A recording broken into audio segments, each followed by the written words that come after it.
C TET के लिए mock test है जिनमें हम आपको बस आंसर बताएंगे, इसका समझाएंगे नहीं। इसलिए क्योंकि आपको पता चलेगा कि आपने कितना नंबर गेन किया। तो आपका पहला प्रश्न यह है कि जब एक बच्चे को बगीचे में जाकर माली को देखने और उसके द्वारा की जाने वाली गतिविधियों को सीखने का काम दिया जाता है और फिर कथित विचारों के बारे में एक रिपोर्ट लिखने के लिए कहा जाता है, तो यह सीखना क्या कहलाता है? तो आपका ऑप्शन दिया गया है, तो इसमें से आपका सही आंसर हो जाएगा ऑप्शन नंबर ए, अवलोकन अधिगम। अब आपका अगला प्रश्न यह है कि निम्नलिखित में से कौन सी विधि एक शिक्षक को शैक्षिक क्षेत्रों में बालक विकास का मूल्यांकन करने में मदद करेगी? तो आपका सही आंसर हो जाएगा ऑप्शन नंबर डी, उपयुक्त में से सभी। ये तीनों मूल्यांकन करेगी मदद। अब आपका अगला प्रश्न यह है कि सुजाता नृत्य प्रतियोगिता में केवल इसलिए उत्सुकता से भाग लेती है क्योंकि वह नकद का प्रथम पुरस्कार जीतने में रुचि रखती है। तो आपका इसमें से कौन सा आंसर सही होगा वो कमेंट में ज़रूर बताइएगा और बता दीजिएगा कि आपने कितना सही किया। तो आपका सही आंसर हो जाएगा ऑप्शन नंबर सी, बाह्य रूप से प्रेरित। अब आपका अगला प्रश्न यह है कि निम्नलिखित में से कौन सा संवेगात्मक बुद्धि का आयाम नहीं है? तो आपका सही आंसर हो जाएगा ऑप्शन नंबर सी, समस्या समाधान की जन्मजात क्षमता। अब आपका अगला प्रश्न यह है कि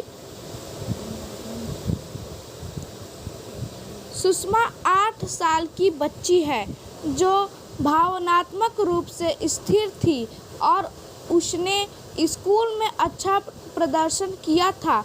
उसके माता पिता का हाल ही में तलाक हुआ है। इस वजह से वह बच्ची काफ़ी चिड़चिड़ हो गई है। सुषमा की शिक्षिका कक्षा में उसकी चिंता को कम करने के लिए क्या कर सकती है? तो आपका सही आंसर हो जाएगा ऑप्शन नंबर बी, उसकी शिक्षिका सुषमा को उसकी चिंता के बारे में परामर्श प्रदान कर सकती है। अब आपका अगला प्रश्न यह है कि एक बालक केंद्रित कक्षा कक्ष में निम्नलिखित में से किस शिक्षण पद्धति का उपयोग किए जाने की सबसे अधिक संभावना है? तो आपका सही आंसर हो जाएगा ऑप्शन नंबर सी, परियोजना आधारित अधिगम। अब आपका अगला प्रश्न यह है कि वह प्रक्रिया जिसके द्वारा लोग अपने अनुभवों का बोध कराते हैं, विशेष रूप से वे अनुभव जिनमें वे चीज़ें बनाने और दुनिया की खोज करने में सक्रिय रूप से संलग्न होते हैं, निम्नलिखित में से किससे संबंधित है? तो आपका सही आंसर हो जाएगा ऑप्शन नंबर डी, प्रगतिशील शिक्षा।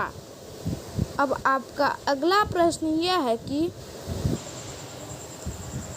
जिस लड़के का मानसिक विकास ठीक नहीं है वह सामाजिक विकास में भी पिछड़ा रहता है, यह विकास सूत्र है।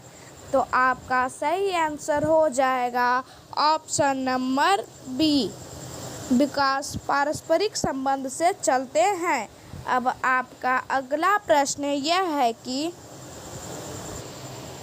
कौन सा सिद्धांत शरीर के केंद्र से बाहर की ओर से विकास की प्रक्रिया का वर्णन करता है? तो आपका सही आंसर हो जाएगा ऑप्शन नंबर सी, समीप दूर भिमुख। अब आपका अगला प्रश्न यह है कि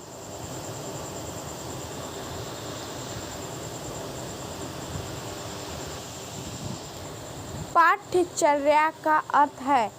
तो आपका सही आंसर हो जाएगा ऑप्शन नंबर डी, उपर्युक्त में से सभी। ये जो तीनों हैं ये पाठचर्या के अंतर्गत आते हैं। अब आपका अगला प्रश्न यह है कि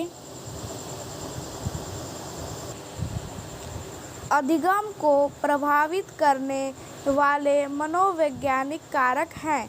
तो आपका सही आंसर हो जाएगा ऑप्शन नंबर डी, छात्रों की रुचि। ऐसे ही सीडीपी सीटेट का देखने के लिए हमारे चैनल को लाइक सब्सक्राइब ज़रूर करें और यह ज़रूर बताएं कि आपने कितने सही किए।